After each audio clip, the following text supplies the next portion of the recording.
is CGTN, China Global Television Network.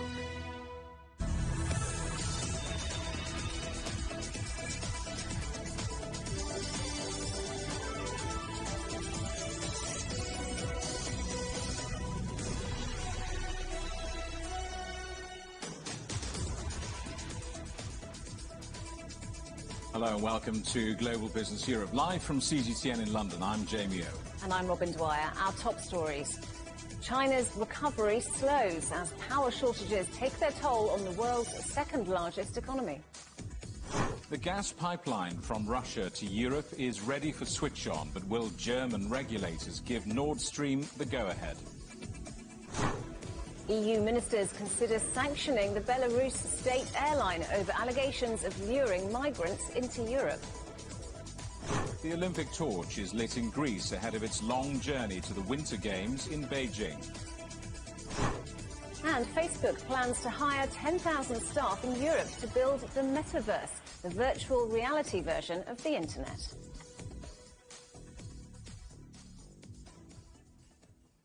China's economy grew 4.9% in the last quarter, but the recovery is slowing. The figures are the worst in a year and lower than analysts expected. There's been a significant slowdown from 18.3% in the first quarter to 4.9% in the third quarter. Across the last 9 months, China's economy grew 9.8% year on year. Factory output in September rose just above 3%. That's the slowest growth since March 2020. Bucking the trend, retail sales grew 4.4% in September, beating the forecasts. And foreign trade remains pretty robust. Total import and export volumes expanded nearly 23% in the first 9 months. That is despite domestic power shortages and disruption to global supply chains. Well, Helena Huang is China economist at ICBC Standard Bank in London. Welcome, Helena. Good to see you. What do you make of these figures on China's economy? Yeah, pleasure to join you. So basically, as you rightly pointed out, that we are seeing the slowing momentum of the recovery taking place in China in particular. And for the GDP growth data in Q3, as far as that is concerned, clearly that confirms lots of the events that we've seen over the past 3 months, including the natural disasters, outbreak of regional COVID, as well as the disruptions caused by power crunches. All these elements clearly had a weight on, growth itself. But also, well, coming back to your point about the very impressive Q1 growth we've seen earlier in the year, that was mostly on the back of, the favorable low base effect that we had from last year's COVID pandemic lockdown. So gradually, it's quite natural for us to see a continued and more pronounced slowdown for the growth to come through, not only for Q3 this time, but also probably for the remainder of this year. But overall speaking, as far as the year-to-date growth figure is concerned, we are still seeing China well on track to deliver its minimum growth target of 6.0 by the year end. And still pretty much that leaves ample growth room for Q4. Even, we are seeing further weakening data to come through. We are still well on track to deliver the minimum target. China is not alone in facing an economic headwind. The whole world is having a pretty challenging time of it. I guess the question is this transient? Are these bottlenecks transient? Are we going to see it take off again?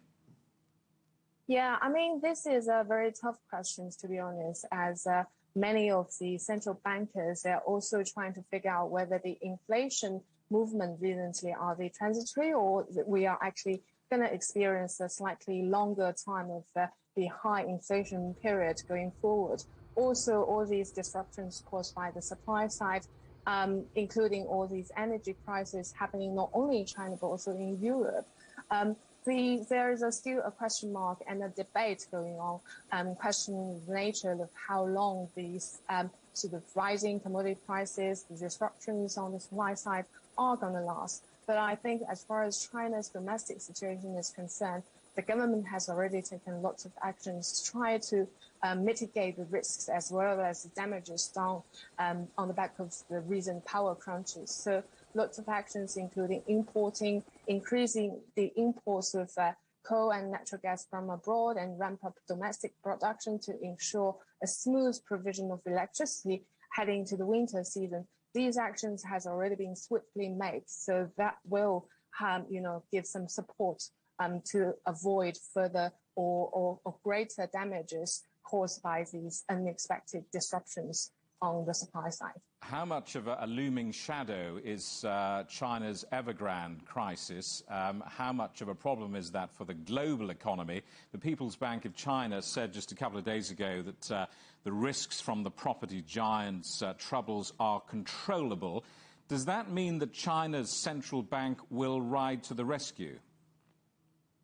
I think what the PBOC said last Friday, the key message is really try to reassure the investor that the default risk in the onshore credit space, as far as the Evergrande and other real estate property and developers they are concerned, are very much within control, at least in the domestic market. And there will be very limited contagion or spillover effects on the global market.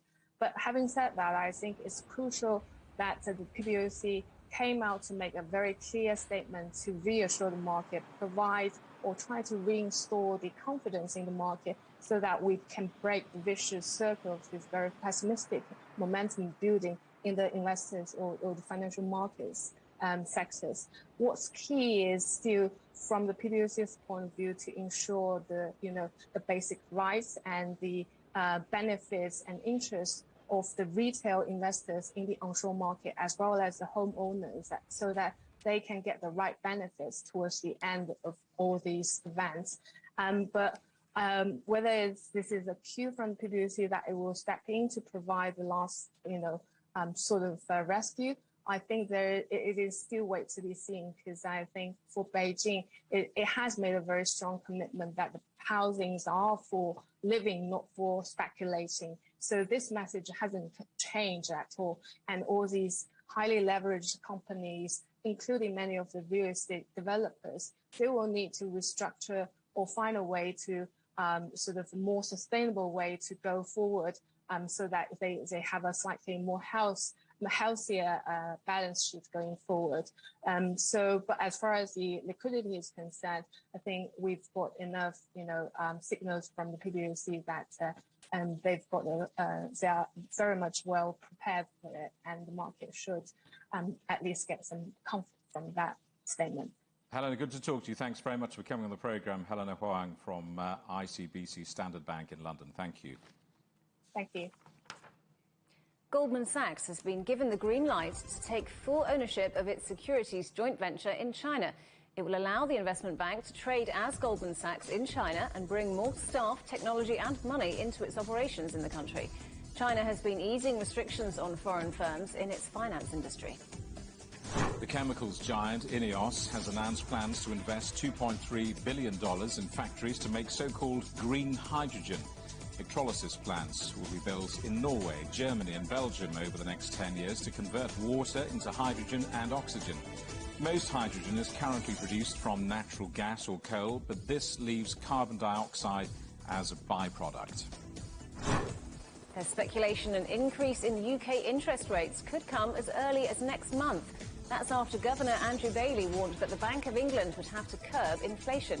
That sparked a sell-off in short-dated government debt, sending the two-year government bond yield to almost 0.75%, highest since May 2019.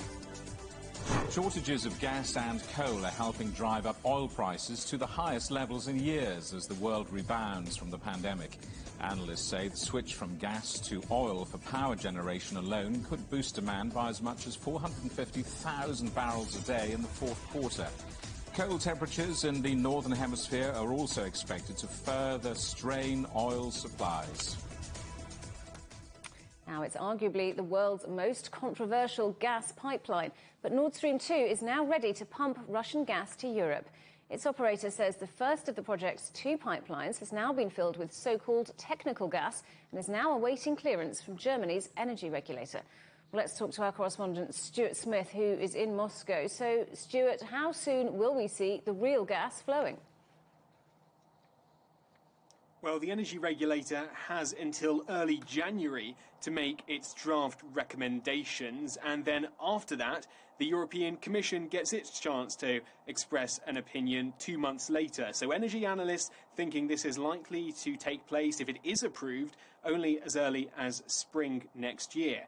The problem for the energy regulator is that the operator of the pipeline is also the company that's building the pipeline, and that violates, usually at least, European Union restrictions on competition. But Nord Stream 1 did get around that issue, and there's the potential that Nord Stream 2 could get around that as well. Also to consider is that Germany is forming a new coalition government. Some partners in that government want Nord Stream 2 to go ahead, but others don't. And so as well as the accreditation from the regulator and the European Commission, you also have to consider the German political environment as well.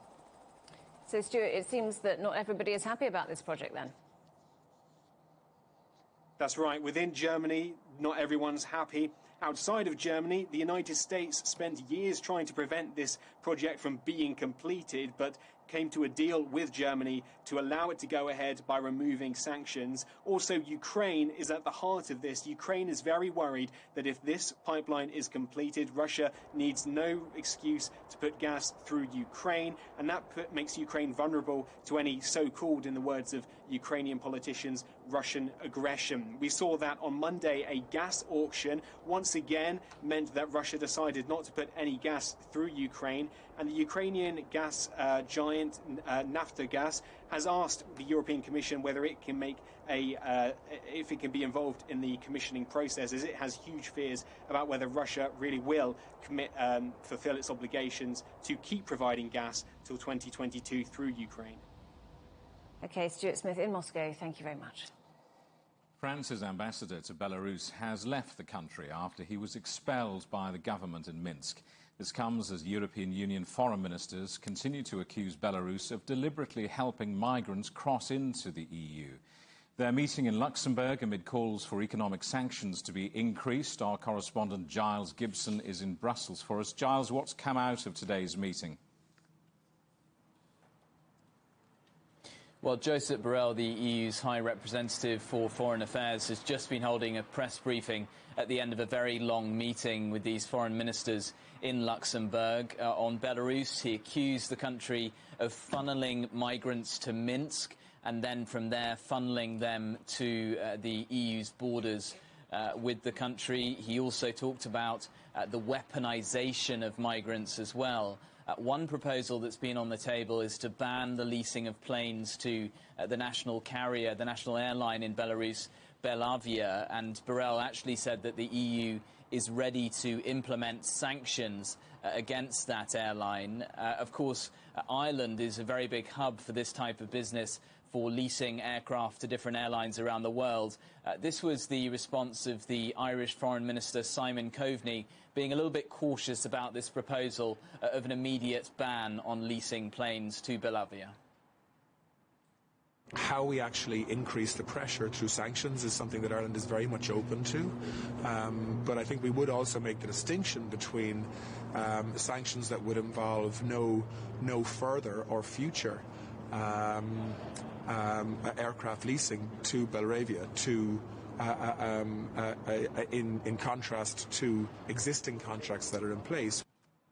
Giles, just put this into context for us. How significant is this diplomatic tension between Brussels and Minsk?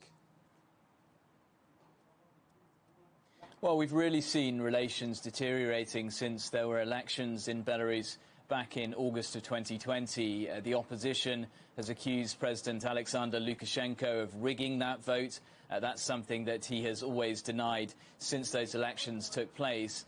We then had this incident involving a Ryanair flight that was supposed to be travelling from Greece to Lithuania. It was forced to land in Minsk by Belarusian authorities, and a dissident journalist and his girlfriend, who were actually on that flight, were then arrested after they were taken off the plane on the tarmac.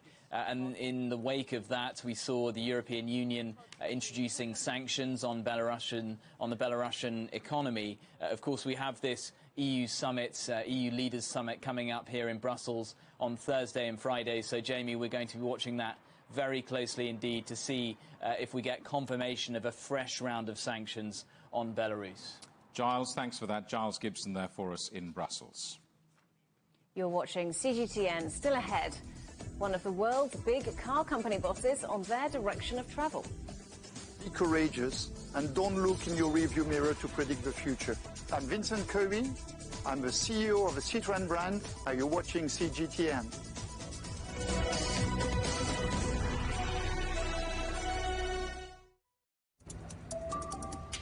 Hello, I'm Stephen Cole. What's on your agenda this week? I know when it comes to news, you're sport for choice. So many channels, so many opinions. But it's time to step off the news roundabout, time to cut out the noise, get to the heart of the real story with a talk show with a difference. I'll be finding out what the world is thinking by talking to the global decision makers and helping you set your own news agenda.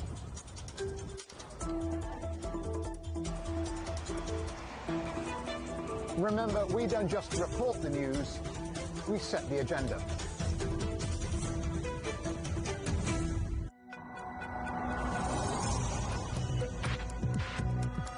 Each day, there are millions of stories. Each one can open new perspectives, new possibilities. Wherever you look, we are there. To see, discover, explore. We put the pieces together to find what really matters to you, all around the world, all around the clock. Our reporters are at home across the globe. From our headquarters in Beijing and production centers in Washington, Nairobi, and London, China Global Television Network. Stories from across the globe, reaching people across the globe. CGTN. See the difference. Climate change is happening right now. World leaders prepare for vital talks that will change the course of humanity. Action could save millions of lives. Failure could cost many more. Do they have the will to act quickly? Does the planet have the time to wait? Follow full coverage from the COP26 climate talks here on CGTN.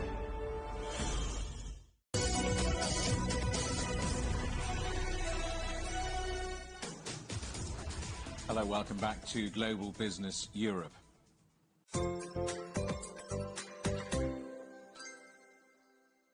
The US carmaker Ford will invest more than $300 million to build an electric car parts unit in England. Its Halewood factory, which employs around 500 people, will be the first European plant to make components for the company. It plans to produce around 250,000 power units a year from mid-2024. Ford has pledged to be all electric in Europe by the year 2030. Which all leads us very nicely into our special series that's happening all this week, and Juliet Mann is in the driving seat. Juliet. Thanks, Robin. Well, we're talking cars, electric cars, from ditching diesel and making batteries to converting infrastructure. Phasing out combustion engines within a few decades and switching to electric will transform the car industry and set us on the road to a more sustainable future in line with the Paris Climate Accord goals. There are around 1.4 billion cars on the road worldwide. Some 11 million, fewer than 1%, currently run on electricity. But analysts predict at least 145 million EVs will be on the road by 2030. Rising fuel and running costs, as well as growing awareness of the climate emergency, are driving the change. Electric car sales last year accounted for less than 5% of the global total. By 2025, at least 1 in 5 new cars sold globally will be electric. That will double by 2030. And by 2040, almost every new car sold globally will be electric. To get there, the take-up of electric cars needs to accelerate. Governments around the world recognise this and are investing in new infrastructure, creating incentives for motorists and pushing manufacturers to build better electric vehicles. And the auto industry is investing heavily to electrify their vehicles. VW and General Motors say they'll make only electric vehicles by 2035. For Volvo, it's 2030. Lotus aims to achieve this by 2028. And Jaguar Land Rover plans to sell only electric cars by 2025. But questions remain around the convenience, cost and real environmental impact of EVs. Because while they are zero emission on the road, there are major concerns over the carbon footprint of the batteries used to power them. So is the auto future electric?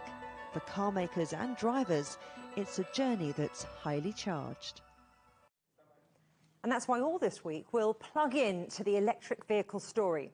Now, Britain wants to ban the sale of petrol and diesel vehicles from 2030 as the country races to meet ambitious climate targets. But as Guy Henderson reports, the demand for mainly electric alternatives remains sluggish. Britain's roads are changing, slowly. About 8.5% of registered vehicles on the country's roads are currently ultra-low emission, or ULEZ as it's known.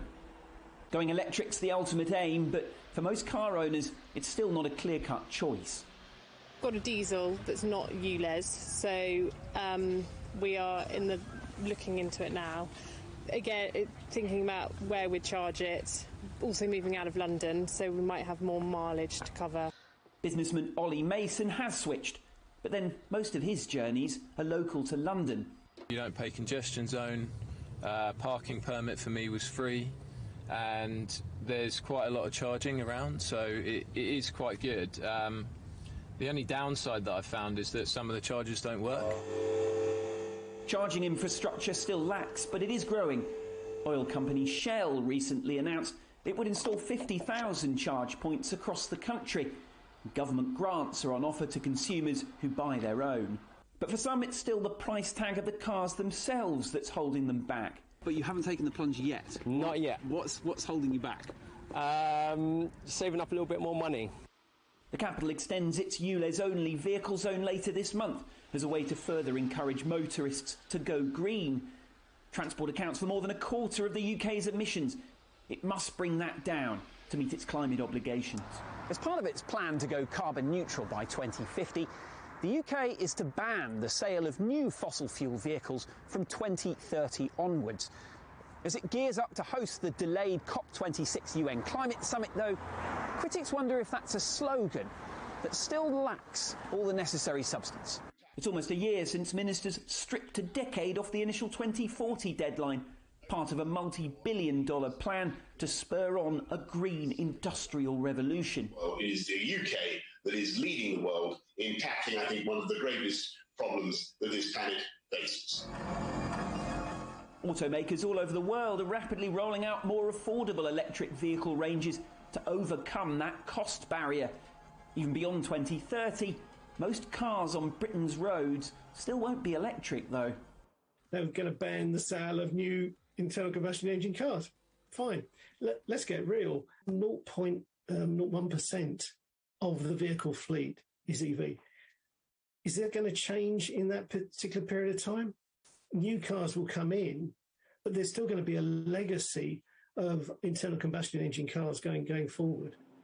The UK has outlined a vision. There's still much work to do to make that a reality. Guy Henderson, CGTN, London. So as we've seen, cost is a major factor in the switch to EVs. In China, the government has recently said that EVs must make up 40% of sales by 2030. And it's young buyers driving innovation without the price tag, as Xizhao found out. The growth of electric vehicles in China is picking up speed. Manufacturers report that domestic ownership of electric models reached more than 6 million in 2021, almost half of the global total. In terms of global sales, the Chinese Hongguang Mini electric vehicles tops the ranking for the first half of 2021, ahead of Tesla's Model 3 and Model Y. This Hongguang Mini electric vehicle is said to be the cheapest in its category, and it's very easy to drive and park, especially on busy city roads. Well, let's take it on a road test. It sells for just $4,500. And the company says it has received more than 45,000 orders in just 10 days. Director Zhang Yiqing says the problems of commuting in big cities are the main reason for its popularity. First, it's the traffic congestion. Second, the difficulty of parking. And third, if you're in a big family, one car is often not enough to meet the needs of everyone. But maintenance costs are high if you buy two cars, and with a petrol car you may have to buy another parking spot, and so on. This is a sore point for urban drivers, which is why we developed this small electric vehicle. According to John, 75% of the buyers were born in the 1990s, and 72% of them are women. Many like to customize their mini EV with their own decorative style, forming a cultural bond among female owners. It's small and cute. It's good value for money. Bloggers recommended. Compared to Hongguang Mini, XPeng finds its consumers in mainly young tech-loving urbanites, aged from 25 to 39 in big cities, with a much higher budget, from $20,000 to $60,000 US. Well, I think if you asked our customers, what are the top 3 reasons for XPeng products? One is design, beautifully designed, that attracts the younger crowd. Secondly is the functionality and the battery durability and the range. I think our products tend to have one of the longest ranges in their comparable segments. And the third reason is the smart capabilities I mentioned. They feel like in our vehicle, they can get the best in technology, in smart autonomous driving capabilities. Brian Gu says in the second quarter of this year, XPeng has seen its revenue grow by more than 500% over the same period last year. Today, electric vehicles account for just 2% of the total number of domestic vehicles in China. But with demand growing rapidly, they have huge potential to create a cleaner environment with lower carbon footprint. CGTN, Beijing. Well, French car giant Citroen's latest foray into electrifying its vehicles doesn't actually feature a car at all. The tiny Ami has 4 wheels, but it's actually a quadricycle designed for ultra-urban use. The company was forced to abandon production of its small C1 petrol vehicle due to ever-tightening environmental rules. Jamie spoke to Citroën CEO and asked him how a global car company can meet new green expectations and stay profitable. Innovate, anticipate, have very appropriate technology, be courageous, and don't look in your rearview mirror to predict the future. So what we've decided in Citroën is, okay, let's put the problem on its head and let's invent something. It's called AMI. It's an urban electric mobility object made for everybody. Can be charged anywhere. A very, very agile, simple, clean urban mobility object. And that's a way to address those challenges. Car manufacturers like you, the bosses of these big global industries, would like us to believe that buying electric is the decent green thing to do. The truth is, as we both know, public transport around the world is the only honest transport solution to the climate crisis, isn't it?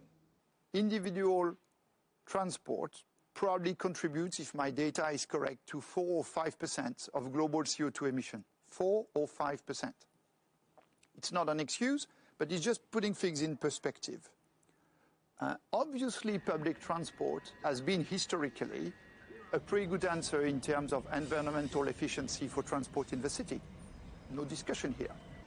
2 issues.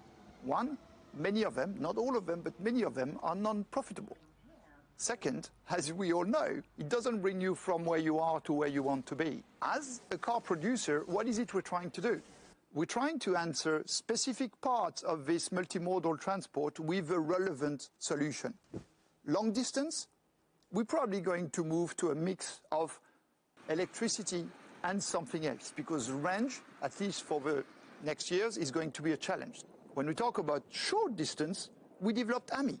It's not for everyone, but believe me, it's for quite a lot of people. So it gives you an opportunity to be individually in a clean, compact, zero-emission, affordable transport. Obviously, this is not exclusive from public transport. This is not exclusive from multimodal, but it's our contribution to a very wide and complex subject.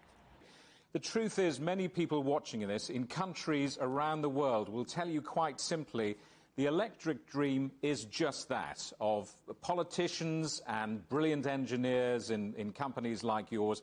The truth is, the infrastructure is not there in much of the world, and boy, it has a long way to go, and you're up against that, aren't you? You have electricity everywhere in London. You might not have a high-power charging station. The good news with AMI is you can use a standard plug. Plug it when you currently plug your fridge. And by the way, if you look in your streets, you have public lighting. All of this is using electricity. So again, the complexity is in the current answer. We need to look at the problem from a solution point of view and not from a current offer point of view. The second thing, and on which you are absolutely right, is the whole charging infrastructure is facing challenges around Europe and beyond Europe in business model. Because the cost of a charging, the cost of a connection to the grid, the cost of electricity compared to the frequency of charge today is an extremely complex equation. And if you look around Europe, even the most professional charging operators are struggling to be profitable. That's clearly a challenge. That's, I'm sure, something the public policymakers will address in the next 10 years to support the European ambition for 2035 zero-emission new cars. So cost not quite a roadblock. Now, don't miss Global Business Europe tomorrow as our special series Plug-in continues. Are the soul of the electronics. We look at the importance of semiconductor chips and how a global shortage may drive Europe's EV ambitions off the road. A chance now to switch gears. Back to you, Robin and Jamie. Thank you, Juliet. You're watching CGTN. Still ahead. British lawmakers pay their respects to Sir David Amess, the Member of Parliament killed meeting the people he represented.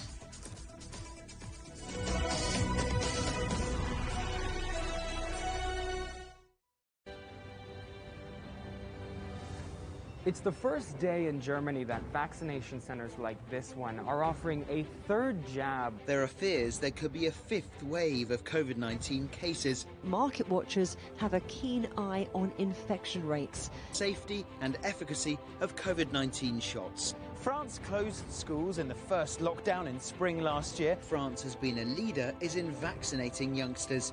If a spike necessitates another lockdown, Italy is now close to reaching its target of immunising 80% of the population over the age of 12.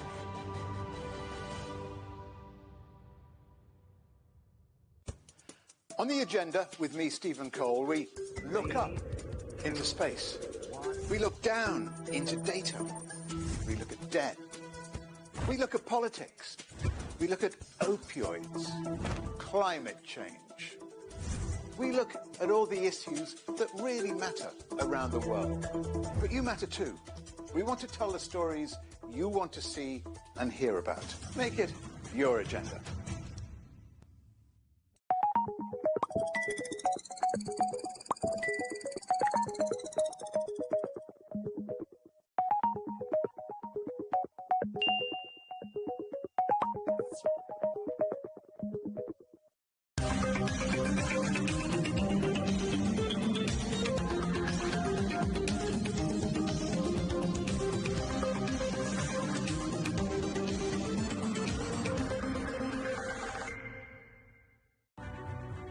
The agreement is signed.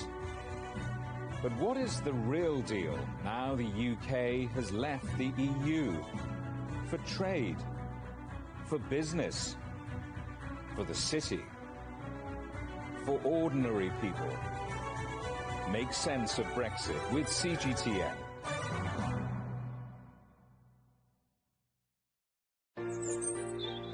Ever wondered what's the difference between a bear and a bull market? Where are the cash cows? And who are the lame ducks? And what exactly are black swans? Grey rhinos? And unicorn companies? Make sense of it all with Global Business, only on CGTN.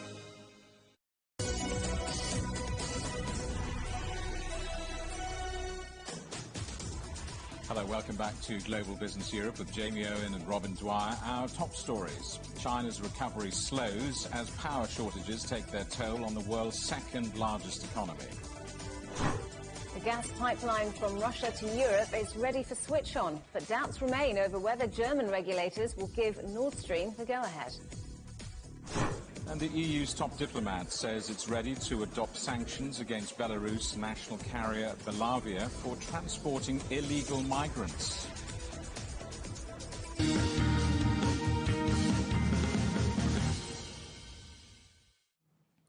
The Olympic torch has been lit just over 100 days before the start of the Beijing 2022 Winter Games. The traditional lighting ceremony took place in Greece's ancient Olympia, and the flame will now be flown to China on Tuesday. Our correspondent Evangelo Sipsas has the story. 30 priestesses called upon God Apollo to ignite the Olympic flame and to send it over for the 2022 Winter Olympic Games in Beijing. A famous actress here in Greece, Xanthi Georgiou, collected that flame, which will then stay lit for the entirety of the Olympic Games. But unfortunately, as the event in March 2020 for the Tokyo Olympic Games, this ceremony was also a victim of the global pandemic. It wasn't open for the public, but 200 people did attend from the International Olympic Committee, the Greek and Chinese Olympic Committees, the President of Greece, Katerina Sakellaropoulou, and vaccinated members of the media. Now, it was carried first from a Greek skier, handed over to a Chinese track speed skater, and then it will also be handed over to another Greek athlete tomorrow for the handing ceremony. Usually what happens with a torch is once it's lit, it's taken to 50 sites, cities and archaeological sites across the country, but that has been canceled. Therefore, now it's going to be just taken to the Acropolis to stay overnight, and from there, then it's going to be taken to the Panathinaikos Stadium, also known as the Kalimarmaro, for tomorrow's ceremony, ceremony, which then it will be given to the Beijing Olympic Committee and flown to Beijing to mark the beginning of the 22 Winter Olympic Games in China. And the president of the International Olympic Committee, Thomas Bach, has been talking about the preparations for those Winter Games. The preparations are going very, very well, and we are deeply impressed in the way China was handling the coronavirus pandemic. And there we could see a lot of Chinese efficiency in all these efforts. Now the test events are starting, and they are starting in a way that they can already be organized in a safe way.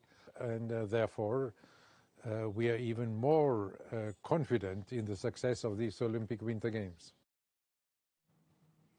China has denied that it tested a nuclear-capable hypersonic missile in July. The UK's Financial Times newspaper reported that China launched a missile that flew through space before landing near its target. But China says it was not a missile it tested, but a spacecraft. This test is a routine spacecraft test, and it was used to verify the reusable technology of spacecraft. This is of great significance for reducing the cost of spacecraft. What separates from the spacecraft is the supporting equipment of the spacecraft, which burns and disintegrates in the process of falling into the atmosphere and finally falls into the high seas. China has urged the next German government to continue what it calls pragmatic cooperation with Beijing. Premier Li Keqiang made his remarks during a call with outgoing German Chancellor Angela Merkel. Li said China would continue to open up its economy and called on both sides to expand cooperation on climate change and trade. Germany is one step closer to forming its next government after the Free Democrats agreed to join coalition talks with the Greens and Social Democrats. All three parties have voted to start negotiations, which could see the SPD's Olaf Scholz succeed Angela Merkel as Chancellor. Let's talk now to our correspondent Ryan Thompson in Frankfurt. So, Ryan, a significant step. What more can you tell us? Hi there, Robin. Yes, all three parties have given the okay or the green light to move ahead with this so-called traffic light coalition. And so really what we're going through at this point is from talks about how things are going to go ahead to formal negotiations. That's how I like to draw the line, to understand the step that we are taking next. And interestingly here, and a bit historical, this will be the first three-party coalition in modern German history. And that's no small feat, because it's easy to get two parties to agree to a common platform, common ideas. It's a little bit more challenging to bring a third party into the dialogue and have all three of them see eye to eye on issues. But overall, this process has gone far more smoothly and far quicker than anyone had expected it to, and it looks like we'll be able to see an end to it in potentially 4 to 6 weeks.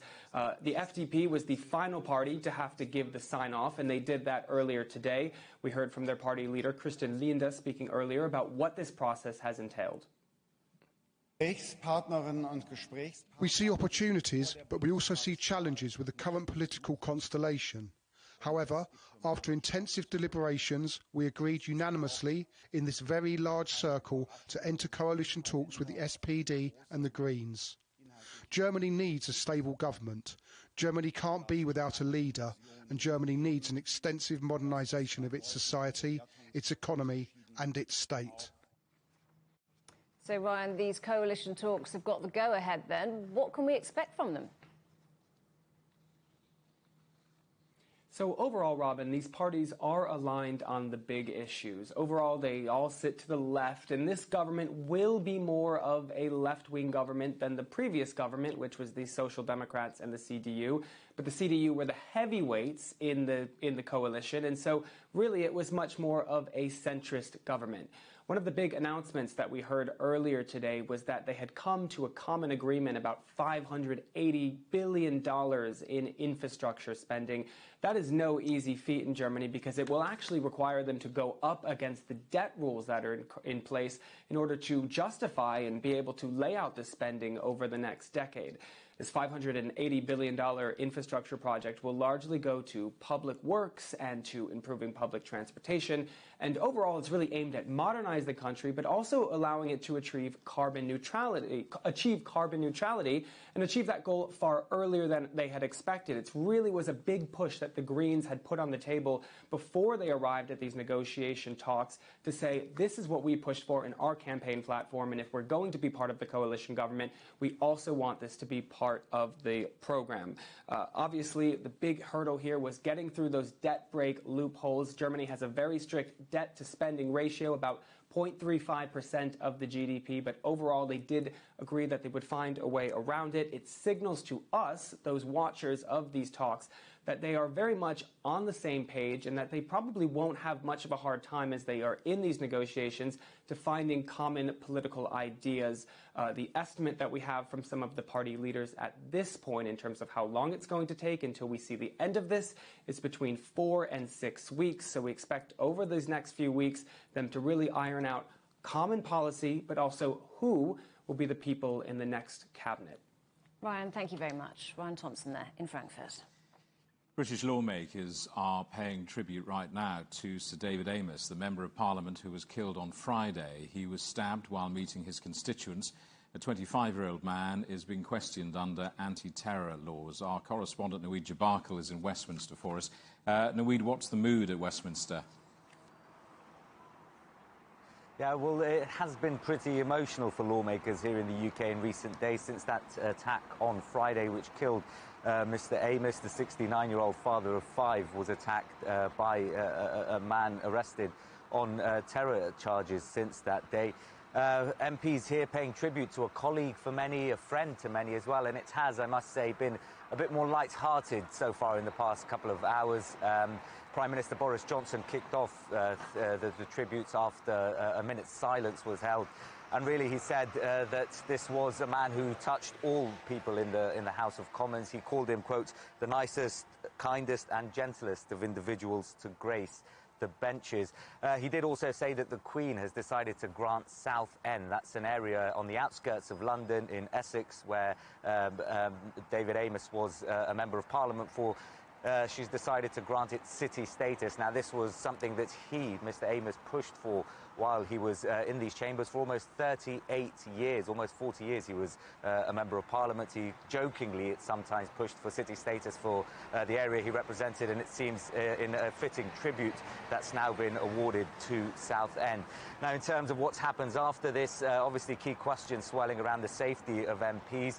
They'll head on to a church nearby, close to Parliament, for a service of remembrance. Separately in Essex, his wife and family members of David Amos visiting the church where he was attacked, and saying that they wanted the, quote, hatred to stop, because this is now the second attack on a politician, a member of Parliament here in the UK, deadly attack in just the space of 5 years.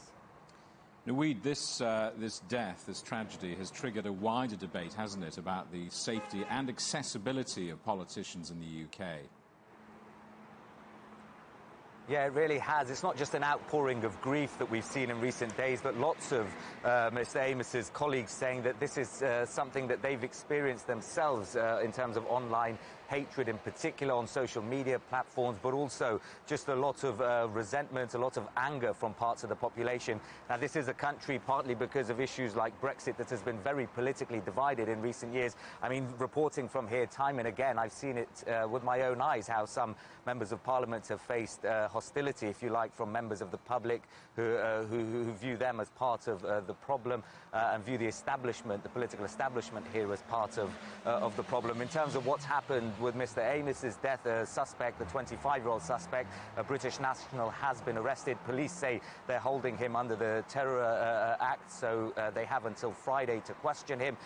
Ali Harbi Ali is the name of the suspect. Until Friday, they had to question him or potentially charge him as well. But in terms of the wider debate here, lots of politicians saying that they've experienced similar hatred, if you will, what some of them have called it online. And Priti Patel, the Home Secretary, the Interior Minister, now launching a review into the safety of politicians. Should they have people who protect them, for example, police and security guards? So those sorts of questions will be swirling around. But at the moment, right now, the priority on tributes to David Amos's life, a person whose 40-year career here in Parliament has touched many, many lives. Naweed Jabarkal at Westminster, thank you very much. The United States is trying to secure the release of 17 Christian aid missionaries kidnapped near Haiti's capital. The group of US and Canadian citizens, which includes 5 children, was abducted after a trip to an orphanage. Police say a gang called 400 Mawozo is responsible.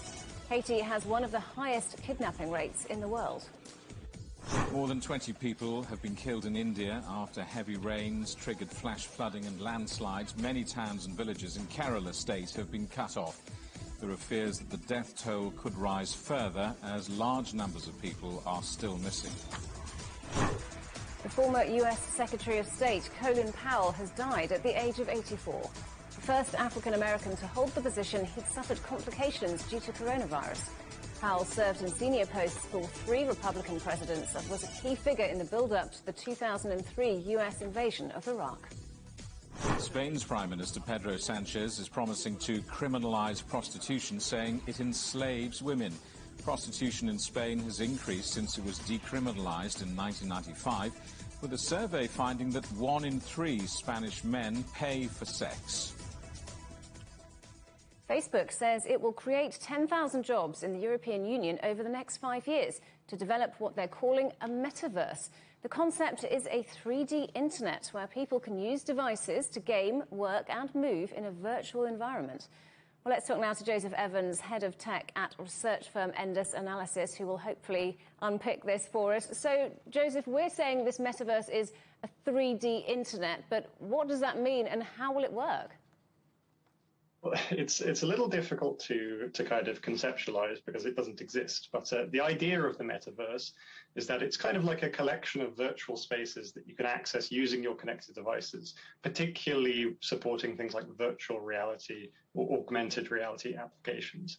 And you can think of it like a version of the World Wide Web, one that you enter into and kind of move around in spatially. And that better supports a lot of activities that benefit from a sense of presence, like live events, socializing, or training or education. And of course, everyone's conception is going to be different, but the basics kind of look a bit like that. So Facebook is making it a priority. Why is it so important for it? Well, partly it's just a good story that might get people excited again about Facebook's mission after a few years where that's been kind of harder to whip up excitement around. But there are business reasons for them to be involved as well. So first off, it combines Facebook's core social business, which is Facebook, Instagram, and WhatsApp, with their virtual reality business, which is based on its $2 billion acquisition of Oculus in 2014. And then second, if the metaverse really is the future of connected computing, Facebook wants to be at the heart of shaping it and ensuring that Facebook's interests are properly represented in the way the metaverse works. In other words, they want to be able to keep serving people ads, generating commerce, and making money from that, even if the way that we interact online changes fundamentally to a kind of metaverse. And Facebook has faced a series of scandals over recent months. Is this something of an attempt to divert attention and rebuild its reputation? Well, I think this is the metaverse is something that Facebook would be pursuing anyway for those business reasons that I mentioned. And it's worth reiterating that it's going to take a decade or more to really come to full fruition. The metaverse, Facebook says it's 10 or 15 years away, and I think they're looking at least that timescale for a change of this magnitude. So if it is just damage limitation from the latest crisis, it's probably not a very good strategy. And that's not to say that this isn't a PR exercise, but it probably fits in a slightly different bucket to just deflecting from the latest scandals. So why has it chosen the EU as the place where it's focusing on and launching all the jobs from? Well, Facebook knows that there are many lawmakers and regulators in the EU who don't hold the company in high esteem. And in recent years, the EU has proved itself willing to intervene in digital markets with new laws and regulations, regulatory action. And then meanwhile, for Facebook, the Europe region accounts for about a quarter of all its sales. So it makes sense that Facebook will want to make a song and dance when they invest in the region, maybe build a bit of goodwill with politicians through employing people there. Okay, Joseph Evans from Enders Analysis, thank you very much indeed for joining us today. You're watching CGTN. Still ahead, flying to the rescue of farming, how technology can help to fight rural poverty.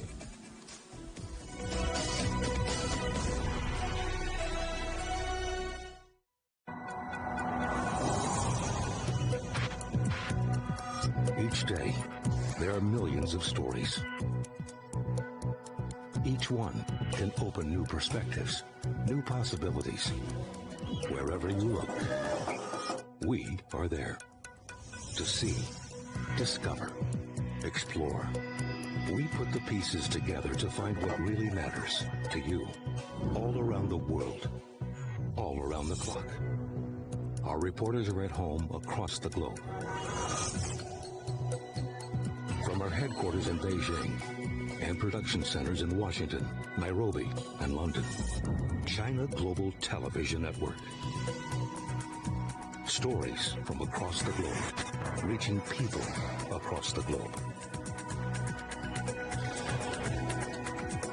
CGTN. See the difference.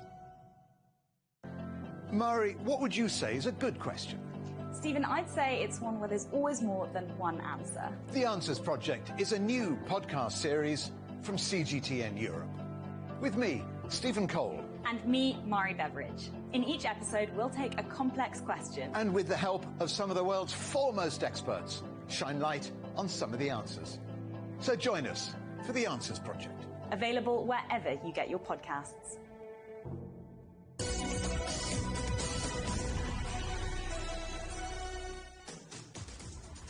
Welcome back to Global Business Europe.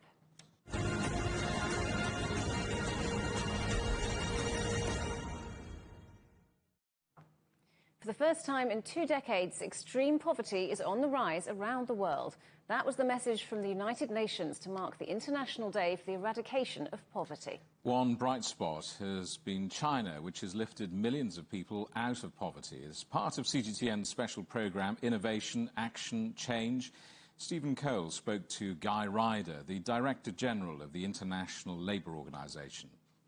China's performance in the elimination of extreme and moderate poverty is, I think, unparalleled. I think this is generally acknowledged in the world. And I think what's important about the Chinese example is that it has made both poverty elimination and the creation of jobs a very explicit objective of national policy. Now, I wish we could see around the world the same prioritization and explicit commitment to decent job creation, to poverty elimination, because if we started from that starting point, from that premise, that these are the priorities of national policy, then I think the recovery that we are trying to put together right now would start off in the right direction. But I'm fearful that that's not the case. I'm fearful that we're looking at other objectives, we're looking at other parameters, and not prioritizing what, particularly after the pandemic, deserves to be prioritized. And it's a matter of choice. It's a matter of political choice. And when it comes to tackling rural poverty, smart farming is at the forefront of China's efforts. Technology plays a big role, with drones used to increase yield. Li Jianhua reports. A few years ago, Erhabu was considered one of the country's poorest villages. Young people are still lured to the big cities, leaving behind the older generation to make a living in farming. Liu Fang is in her 40s, but she's one of the youngest farmers who've remained here. She's showing us the traditional way of watering plants in her tiny garden, but about 2 years ago, she turned to drones. I had gone to other people's fields to watch them use drones to spray pesticides. It was rare back then, and I was surprised. A few days ago, my crops were infested. My tractor couldn't go into the field, and spraying the pesticides manually is too slow. The crops could be overrun by pests overnight. So I called in a drone team, which took only a short while to finish spraying my plot. Liu takes me to her field where a team is using a drone to water her crops. After measuring the area, the pilot activates the drone with one tap of her smartphone. The drone can water this plot, about 2 hectares, in less than 2 hours. With one farmer, it'll take 3 days. The use of the drone has increased Liu's crop yields by about 20%.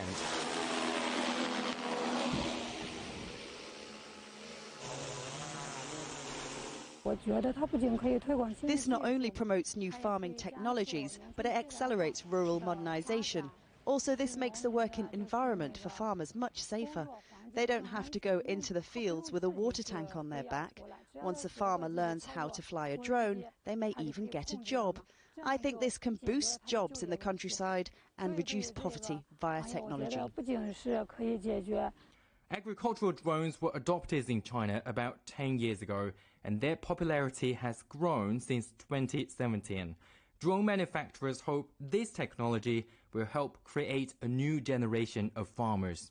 With the autonomous technology, an individual farmer now can manage more and more bigger and bigger farms. So the income for them will substantially increase as well. And this will attract the young generation people return to the farmland to choose farmer as a profession for their career. And this will also bring back the young blood back to the rural community to boost the economy too. Across farms in China, this is becoming a more familiar scene, with every drone that takes to the skies an ally in the battle against rural poverty.